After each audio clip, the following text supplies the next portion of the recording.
Okay, it's Ah, setting. there. It's It just said this meeting is being live streamed, awesome. and then is it also recording, or that's how it's being recorded, or That's how it's being recorded. okay. Yeah.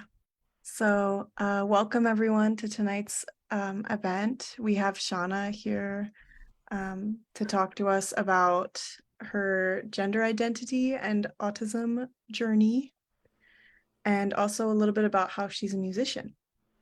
So, we have some preset questions that I'll be asking, and then the audience can ask some questions in the chat if they're curious. So, Shauna, to start, um, could you tell us a little bit about yourself and your journey to your realization that you have autism and a little bit about your gender identity journey too? Sure. Um, yes, so my autism journey is very late awareness of it, as in just a couple of years ago.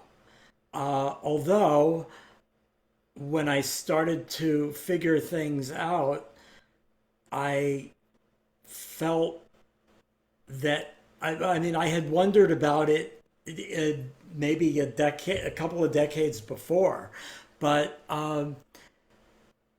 really, in a way, the whole pandemic lockdown gave me a chance to really be with myself a lot more. I think in previous years, I had lots of I would easily get caught up in distractions and things and going to things or going out, and so those were in a way keeping me from really seeing myself as up close.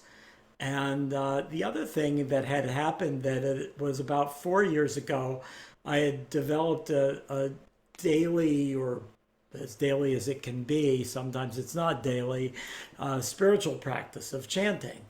And I feel like that once that started, there was a bigger time of self-awareness. So basically about 2 years ago, is when I started to say, yes, I am autistic. I wondered, there was a good year before that where I wondered about it and maybe read a few things, but I think in retrospect, once I started to look at things through a lens of being autistic, I could see how it had really been part of me. It's been part of me for my whole life, and things that I might not have been able to explain in this language as a child were suddenly made sense. I mean, there were things like I was bullied, pretty outcast by other kids, but I also perceived that when I transitioned gender, and even before that, identifying as other letters on the LGBTQIA plus alphabet, the I think originally I thought some of the bullying was more about gender expression even as a kid. What I now would understand is that it was both my nonconformity to gender norms that were placed on expected on me, and then also ways that I was that I think here's one of my favorite stories that to me, when I was thinking about our session today, this memory came back as like, oh yeah, that was one of those early awarenesses, but I didn't have words to call it. And that was I forget what grade I was in. It could have been as early as first or second grade. And the teacher is up in the front of the room and they're talking about, now children, we're going to learn about the five senses. And my brain immediately, to myself, thought, what? Only, what? What do they mean? Because I knew there were more senses than five. I just knew it. And there was something that told me that it probably wasn't a good idea to point it out. Um, and so I can look back on that now and go, oh yeah, like that was just one of those examples of the kinds of ways that my brain, the way that I thought and perceived reality and perceive reality. And so I think the other thing that why it took me so long to finally come to identifying myself as autistic is that I'm in my 60s.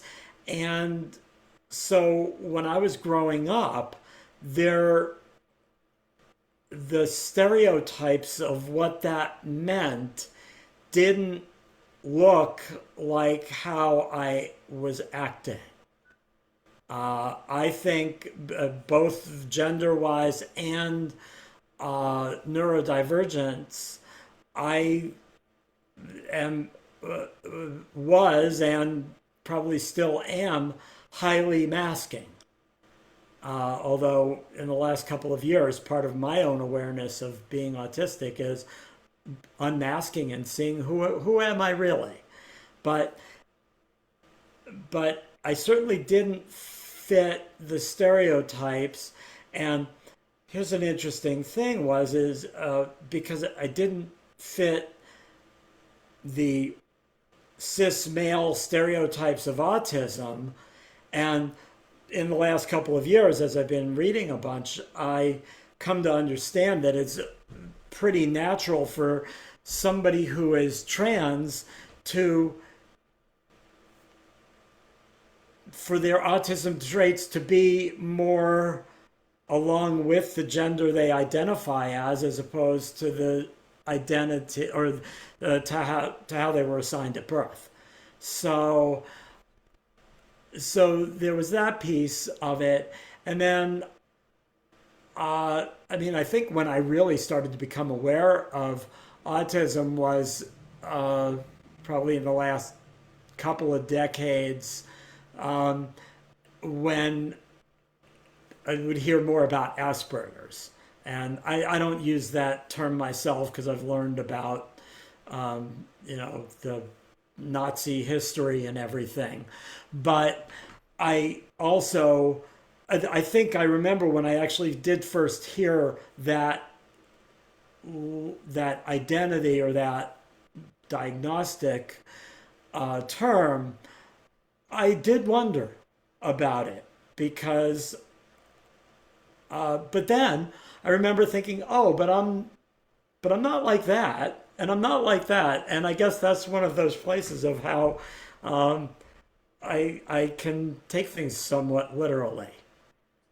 Although when I first read descriptions of autism and people take things very literally, and I was like, well, no, I don't. But then I realized it was like because I don't do it all the time or the way it seems like people meant. So anyway, that's a little of my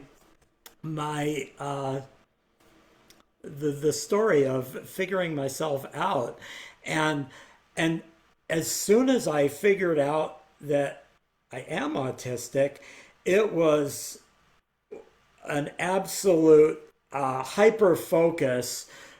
Watch every TED talk I could find, and then watch every YouTube I could find, and then looking for books and movies, and like learning about Temple Grandin and watching the movie about her life, and but I've always been a reader of when something interests me. I read, Mhm. and so all of that has helped me, make a lot of sense of things. Yeah. No, I definitely feel that. I mean, I'm getting a PhD in autism, so it's become my special interest as well. Yeah. Um, but yeah, that's a really interesting story. I remember you saying that you had, like, in one of our support groups a while back, you were saying that you had a client that had like Asperger's disorder, like when that was a thing.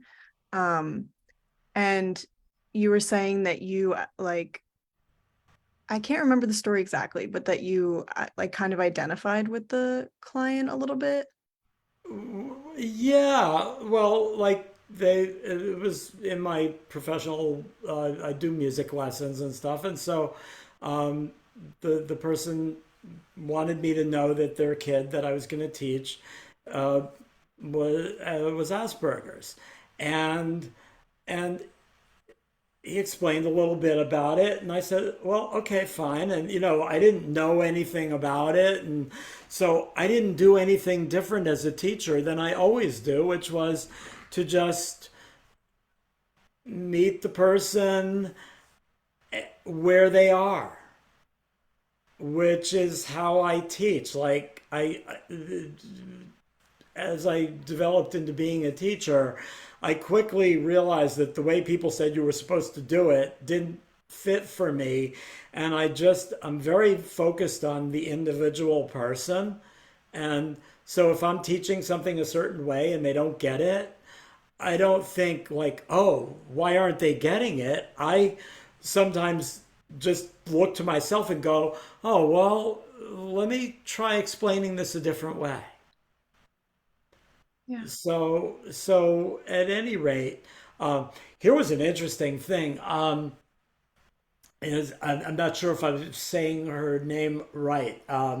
The Australian researcher Jack de Houting, is Yeah, that Den Houding, yeah. de Houting? Yeah. So her her TED talk, I saw that early on, a couple plus years ago, and it just like blew my mind open because where she talked about the double empathy thing and the communication thing of that actually autistic people communicate fine with other neurodivergent people and neurotypical people, whatever neurotypical means, because like you know, I mean, they're diverse in themselves as well with different things, but, they seem to get each other. But it's that she talked about, the back and forth between the two was people not understanding each other. And, and I guess she also talked about how people gravitated towards each other.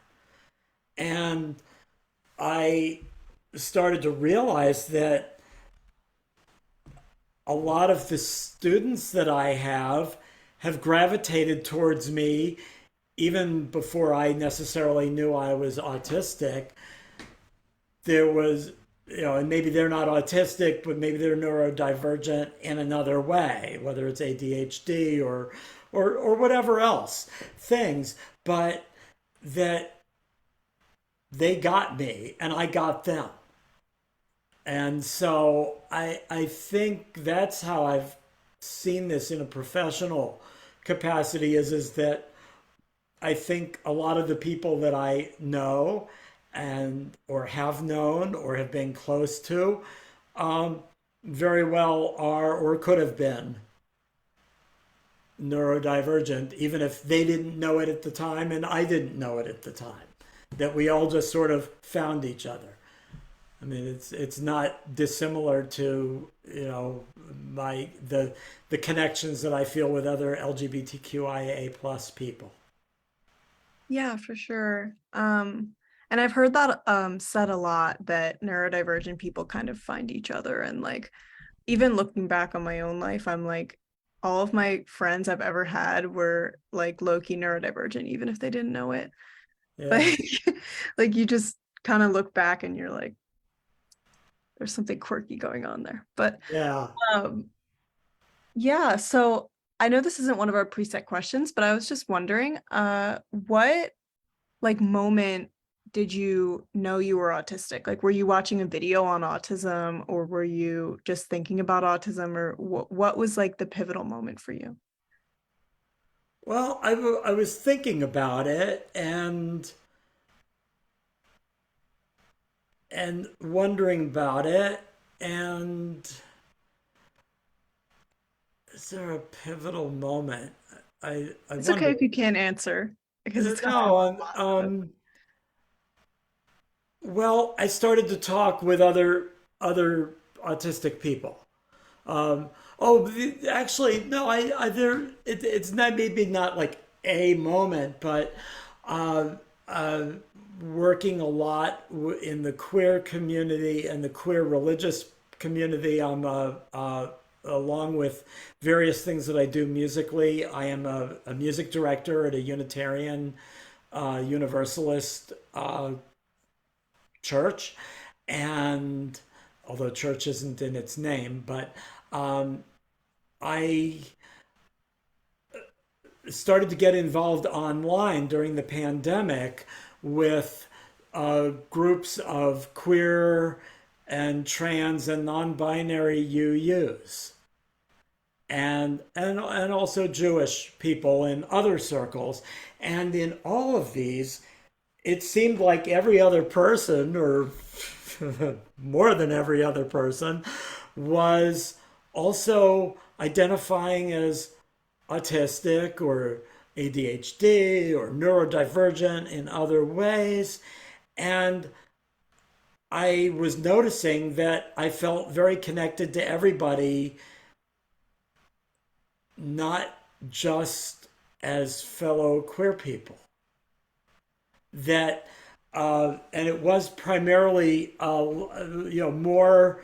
I mean, there were older people in my age as well, but I think the it was a mostly younger group of people than I was with, and I just kept seeing myself, in people who were identifying as not only queer but autistic as well. That it just started to make sense. And actually, I do remember a little aha moment. I was at a thing, and somehow somebody said, well, I don't know. They said something, it wasn't a slur against autistic people, but it was more of a stereo, an uneducated, little bit of a stereotype thing. And I was like, I remember thinking, wait, you can't talk about us that way. And so I was like, I wasn't saying you can't talk about these other people this way. It was like, wait a minute, you're talking about me, and I'm not like what you're talking about. That's not it. So I do think that that was one of the little aha moments. And then basically what started to happen is I started to disclose to friends who I knew were autistic. And at first I didn't say, oh, I am autistic. I said, I think I might be. And, and so then the more I talked with other people, of course, the more of a chance I had to hear people describe things that resonated for me of like, oh yeah, that makes sense to me. I do that, or I think like that. And it's funny how so many of the ways that I would think, I I just always thought I was a little quirky, or and I think because I'm a musician and an artist, people give a certain amount of like you can be a little weird if you're a musician and you're just a musician, and everybody's going like, oh well, musicians, they're just weird. Well, probably a lot of musicians are autistic or Totally. or neurodivergent in some way. Yeah, totally. And I think we see the same thing in like the STEM fields, like in the hard sciences. People are like, "Oh, you can just be a little quirky if you study like computer science." But um yeah, totally. So, let's see. Can you talk a little bit about how being a musician has influenced your neurodiversity and gender identity? Sure, well, being a musician is another one of those core identities for me. I used to joke, but it's not really a joke, that music is really my first language. Mhm. I started playing as a very young child, and it just became where I poured myself into. And as I started to understand about autism, what I could see looking at the way I approach music is, for example, when I went to learn music theory, I just went all in, and it really clicked for me to understand the architecture of music, of intervals, of pitches to each other, of some pretty esoteric things like uh, alternate tunings from the 12 equal tone temperament that a lot of Western music is built around. And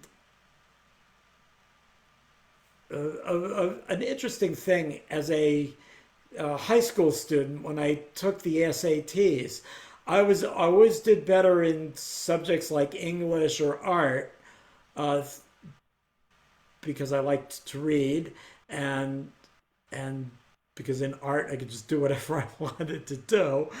And it was very much a surprise to me when I did the SATs and I scored very well on the English verbal part, but I scored in a very high range for math, which really surprised me because I would often like not flunk math, but come close and stuff. But when I got in my 20s and I started to study music theory, that's when I realized, oh, that's like the way math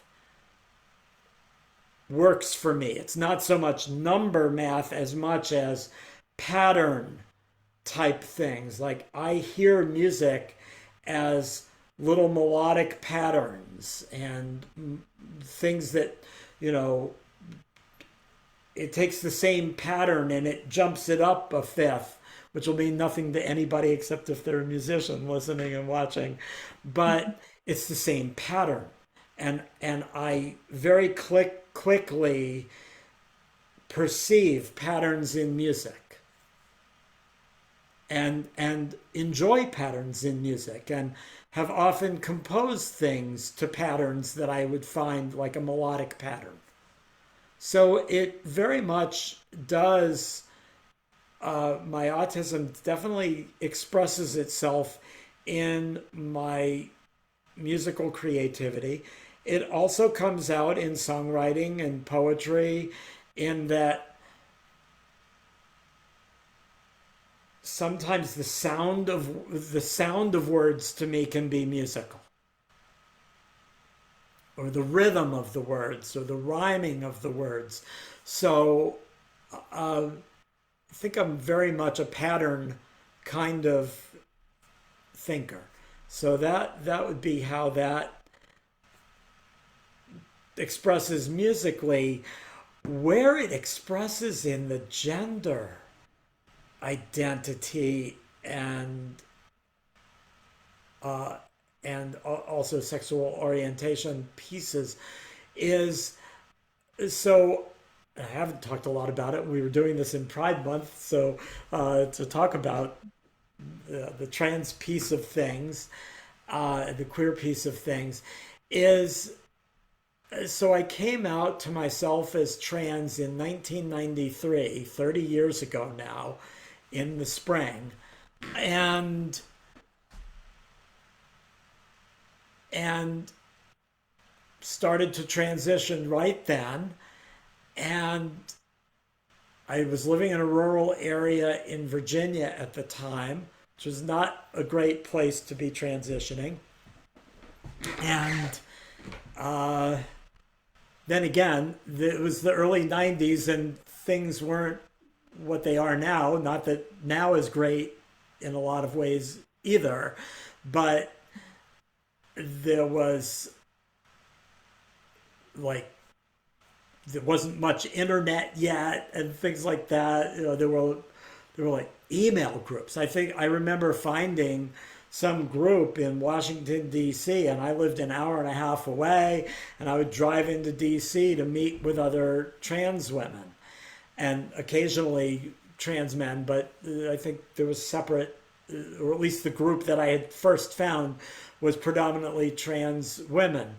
And what I got early on, as soon as I transitioned, was people were always telling me, you need to do this, like, you're not doing this right, Shana. You need to like dress a certain way, or you need to do makeup a certain way, and you need to learn to talk in your highest falsetto voice like this, which didn't feel at all natural to me. And so I tended to just feel like I had to be how I felt myself that I was in my gender expression and identity. And uh, many, uh, and the term non binary wasn't used yet, but I started to read and meet people who were, who we would now, we would all be like non binary. And I started to see that there were other people like myself in the trans community. But it it did seem that I didn't conform to the way other people thought. And I can see that now as very much a piece of my neurodivergence, which questions everything, which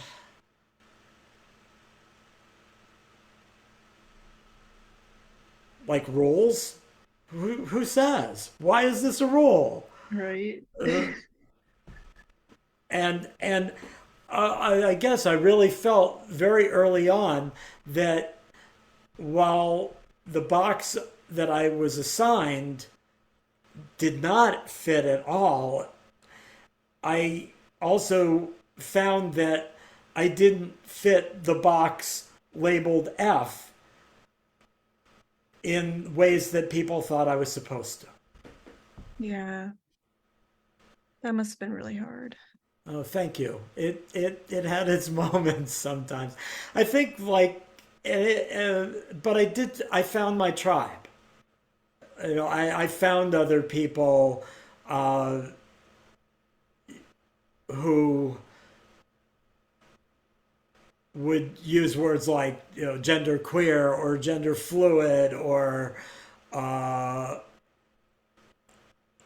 and now I mean I love the way things have broken out in the last even decade of language and specificity of it. Uh, like it's not uh, well, there's so much of a binary thinking of you're this or you're that. You're male or you're female. You're butch, you're femme. You're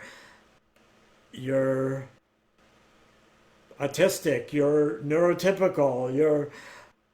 And to me, there's all this area, all these areas in between and overlap, and so it it so oh well, why I started to go there was is I think at some point, like I would think, well, if I'm a trans woman, I can't necessarily identify as non-binary, but finally I was like, well, of course I can. Of course I can be both and. I'm not a person's not trans or non-binary. A trans person can still be a non-binary trans person that doesn't feel, I mean, I'm a trans woman and I absolutely identify that way, but I also am absolutely not binary. So I think that that's a lot of the ways of how uh, the lens of autism for me, looking at myself of all these different stages of my life, things just make sense. I do remember, and this was hard sometimes because some people fell out of my life when I first transitioned, and I remember thinking of it in a very justice oriented way of which I also then think I think in retrospect I didn't understand it at the time. In retrospect, I could be blunter than I knew I was being about things, and turning people off uh, with that. But that was another thing of as like one of the many aha moments of understanding myself as autistic is seeing other people talk and hearing other people talk about that kind of autistic sense of justice of what is right, what is truth, what is Totally. uh, and I've always had that. I remember a person that I worked for many years ago in a music store that I taught at. Once we would talk a lot about all kinds of stuff, and this person said to me that he perceived that I had a very he called it like an Old Testament sense of justice in the world, and of course, to me, that feels very autistic, and that could get me started under another one of my interesting rabbit holes, which is about various prophets of the Torah, of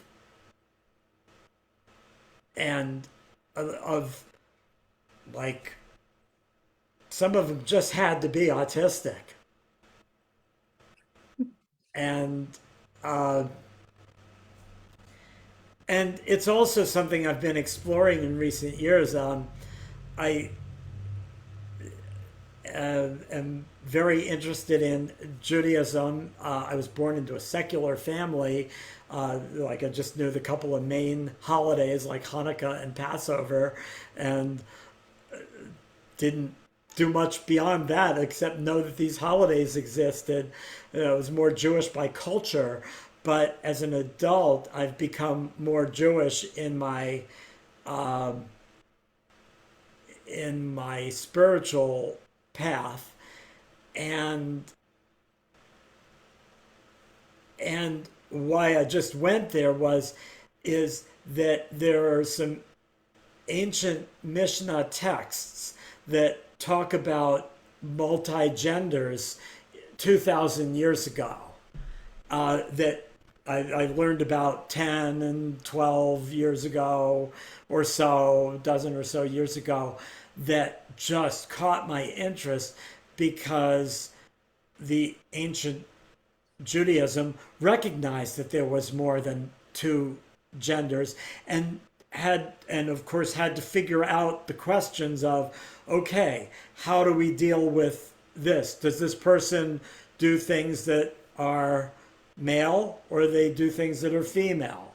And they were looking at it from more of an intersex perspective of physical sex differences, but I have to think that they would have also recognized. I think the Kabbalists actually recognized that there were people whose like soul was a different gender than their physical gender.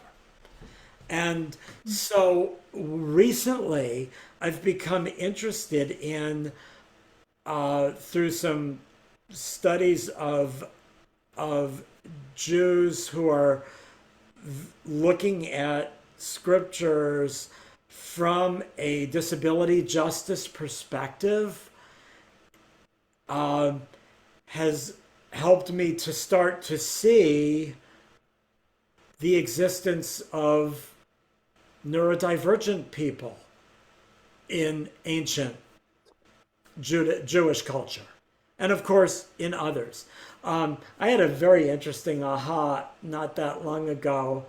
Um, Interested in lots of different religions and spiritualities, and have read a lot about all of these things. That's, I guess, one of my other many special, hyper focused interest things. And I have been often interested in the Sufi chanting and practices. And a couple of years ago, I was hearing a talk the um, about Rumi, the Sufi poet, and that he was the person that started the whirling, what became known as the whirling dervish. And I thought about how sometimes it can feel as an autistic person to spin, and thinking, wow, like, did this religion come out of this possibly autistic expression? So, Interesting. Yeah. yeah. Um, we actually have a new initiative by the nonprofit to look at the history of autism. And we're looking at historical events and like keeping a timeline on the website. I'll have to send you the link. Okay. But I think it's really interesting to see like historical perspectives of autism, and I would love to like look into what you were looking into Yeah. with Because, of course, we've always been here. It's yeah, not, exactly. when people nowadays start saying, oh, what's with this new autistic, autism trend? It's like, hello, we've always been here, just, you know, Yeah. didn't have this language to to help define and clarify what it is. Yeah, exactly. I think that's really, really interesting, everything you were talking about with like religion and um, how your spirituality has changed over time. I can relate to that too. Like I was very interested in Buddhism, and then I was interested in like Wicca, and then, you know, I bounce around. But yeah, I think that's like a common interest in neurodivergent people is to I think we question things a lot more than other people, and that inherently would mean that we question spirituality, and that we'd be interested in religions and be like, why do these Yeah. people believe this stuff? And we're like, I'm gonna investigate all of them, but or Yeah. multiple of them. I Because certainly have done that. And yes, it does fascinate me. Uh, and sometimes, like, people would talk about, well, you feel the spirit, and I'm like, I don't know that I feel it, but it intensely interests me. And the fact that people all are drawn to these practices, and groups of other people practicing a similar thing, it fascinates me. for sure. Um, So I have another question for you. Are Sure. there any misconceptions or stereotypes that you'd want to debunk about being transgender or your autistic identity that you've heard that you'd like to debunk?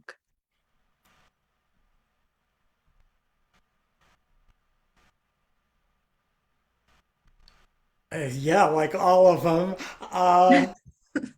The one that comes to mind for autism is all the stereotype, the stereotype based on cis white male Children, too, children, right?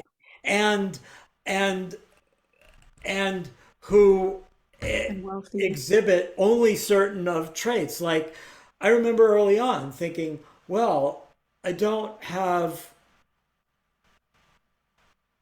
meltdowns. Then I realized what it how that I absolutely do have meltdowns, but they're not externally expressed. They're more of a shutdown. Yeah, And so I think breaking through all of these gendered ways of perceiving autism and ADHD and other things really needs to be changed because it it manifests in a lot of different ways. And I think had I understood a different a different type of way of seeing autism 20 years ago, I would have figured it out 20 years ago, or 30 years ago, or 50 years ago. yeah. And that's really unfortunate that the autism diagnosis was rare when you were growing up. Um, Yeah. And it is, here's a funny thing. I can actually remember at a certain point being sent to like a counselor, like in school, and them giving me toys to play with on the floor or something. And I've recently wondered about that. Like, oh, what was that? What were, were they looking for this then? Did I, maybe, maybe. maybe. Um, and I guess the other piece of it, I guess the other big preconception is from people who will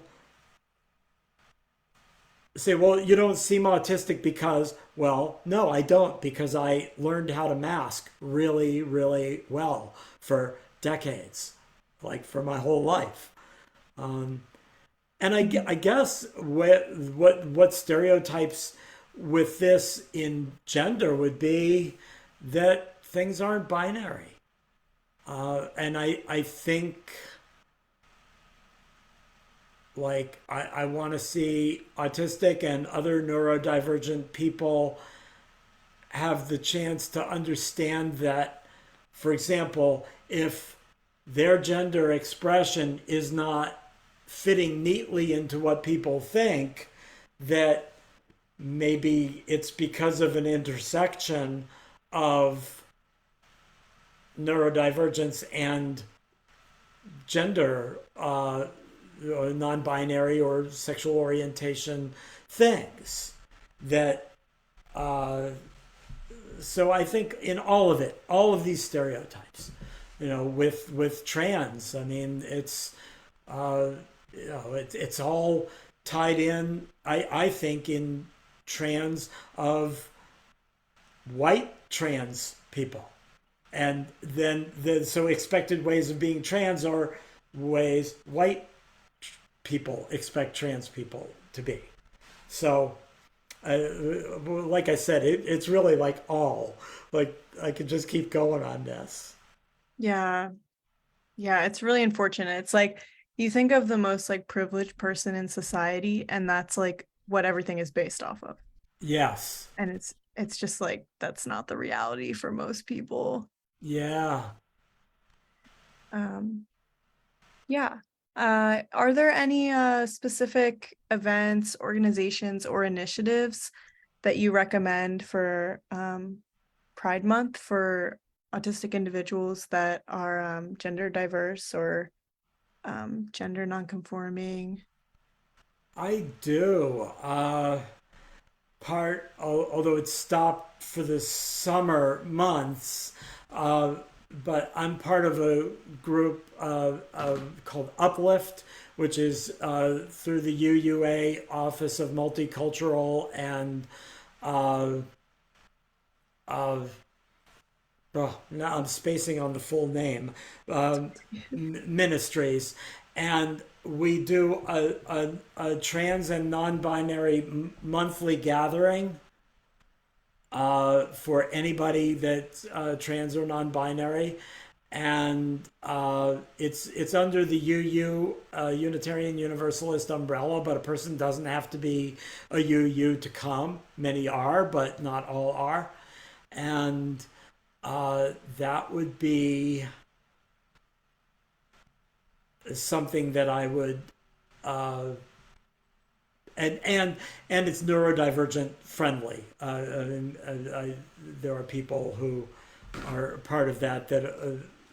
In fact, I mean, in the UU and trans and non-binary world, I've met an awful lot of people who are also neurodivergent in one with one or more neurodivergent identities.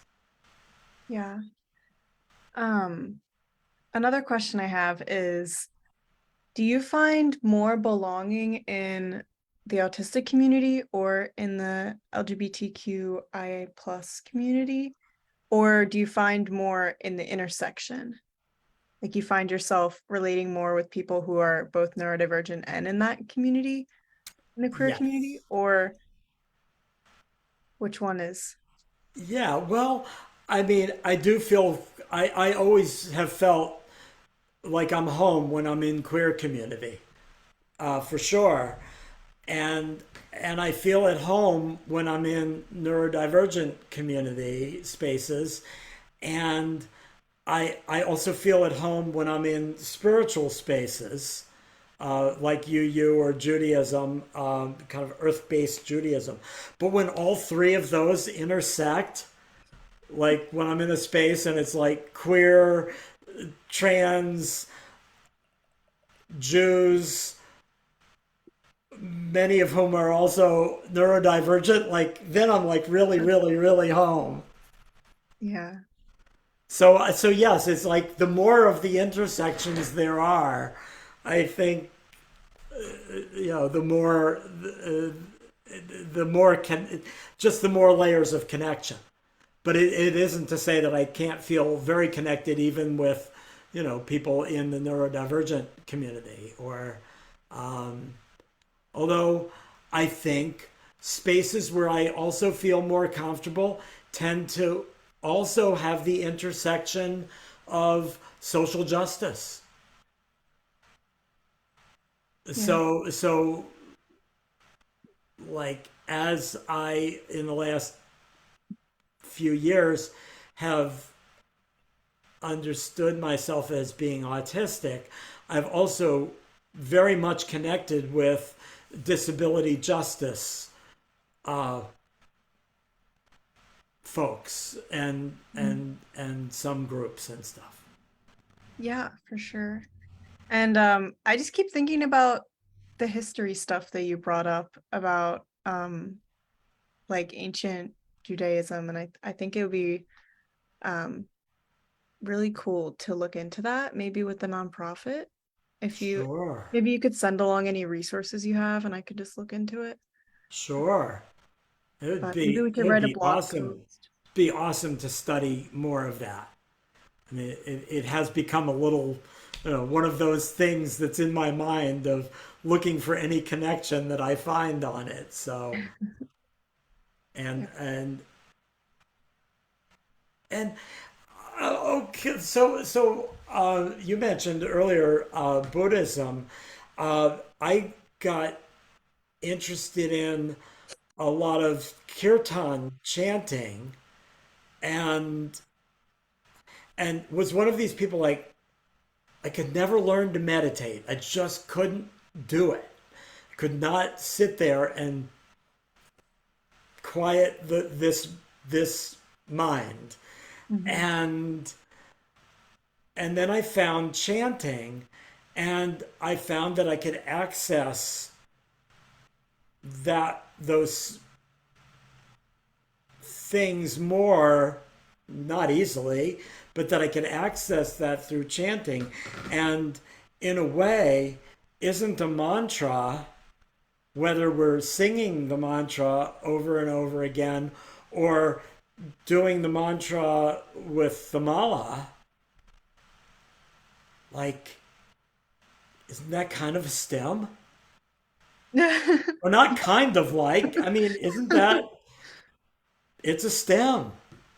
Yeah. I mean, everybody stims, but Well, autistic yes. people stim more, I think. Yeah, Or we have more outward ways or not socially acceptable ways of stimming. But I right. think everybody stims. Yeah, I would agree with that. Uh, That's interesting. but is it possible that when we think about the origin of it, that maybe the first person who said we must chant to this phrase 108 times uh, Yeah. to feel peace, to feel equanimity, to feel these things was the person who came up with this, or the people who came up with this, what we would now kind of identify in as being neurodivergent, as being Yeah. autistic. I think a lot of like innovators and like just like people who invented things were neurodivergent just because we have so many like creative ideas. And I just feel like we're so smart and like you just like I don't know. I feel like people like a lot of famous inventors like Albert Einstein and like Nikola Tesla or I think is his name, they were thought to be autistic. And Yes. it's just so interesting that like you look at like inventors and stuff and then they have all these autistic traits and you're just like, okay. But like inherently, like what you were saying with the chanting, like that makes sense to come from a neurodivergent person just because of the like repetitiveness and like repetitive nature of it. That's literally in the diagnostic criteria. So so Yes. like so it totally makes sense. Um but yeah, this has been such a great conversation. Thank you so much for agreeing to talk with us. Thank Um you, Juliet. It's really a joy to talk and to to connect and figure out how other things can be studied and looked at yeah, and written about and posted. for sure. Um And so if we don't have any questions from the audience, I think we may stop right here. I'll just Yeah, I don't see any stop this questions in the slide.